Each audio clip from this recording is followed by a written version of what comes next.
ఆనంద దామిని పెళ్ళి నాకిష్టం లేదు అనడంతో తల దించుకోవాల్సి వస్తుంది. అవమాన పాలవుతుంది ఆనంద ఫ్యామిలీ మొత్తం కూడా.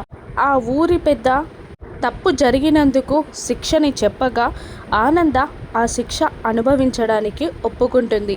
అమ్మా అని దర్శన్ అంటూ ఉండగా ఇచ్చిన మాట పోయింది, నేను శిక్ష అనుభవిస్తాను అని ఆనంద అంటూ ఉంటుంది. పెళ్లి కొడుకు తన పాదరక్షలు విడిచి వెనక్కి జరగగానే ఆ పాదరక్షలని తన తలపై పెట్టుకోబోతూ ఉంటుంది ఆనంద. అమ్మా అని దర్శన్, అత్తయ్య అని శరణ్య, ప్రీతి, రోహన్ అందరూ బాధపడుతూ ఉంటారు. కానీ శిక్ష అనుభవించడానికి సిద్ధంగా ఉండి పాదరక్షలని తన తలపై పెట్టుకుంటుంది ఆనంద.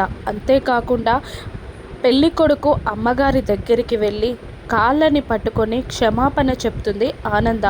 ఆవిడ ఆనందని పైకి లేపుతుంది. ఆనంద ఫ్యామిలీ మొత్తం ఏడుస్తూ ఉండగా అనన్య మాత్రం అయ్యో చుచ్చుచ్చు అని అంటూ ఉంటుంది.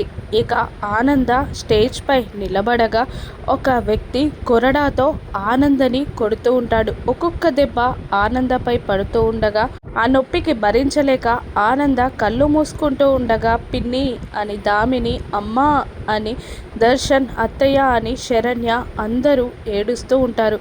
ఈ అవమాన భారాన్ని, ఆ శిక్షని ఆనంద భైరవి మనసు తట్టుకోగలదా?